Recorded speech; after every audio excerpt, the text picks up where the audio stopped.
I didn't know econs requires me to write so much. I am weak at essay writing. Should I drop to H1?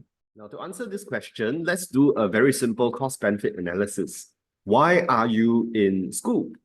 Why are you doing econs? Okay, I think at college level, it's fair to say we are all still in the midst of acquiring academic education.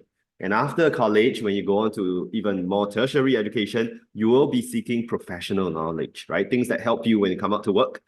So you are in school because you're trying to pick up skills that will ultimately help you in the workplace. So if you say you are weak at writing now, shouldn't this be an area to work on, to focus on? When you come out to work, you can't tell your boss, I can't do this email, I can't do this put up because I am weak at writing. Opportunities will go to someone else, right? So that's one thing to consider.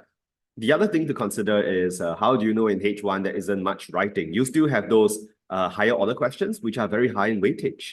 On the contrary, if you look at H2 econs, yes, you still have paper 2, an essay paper.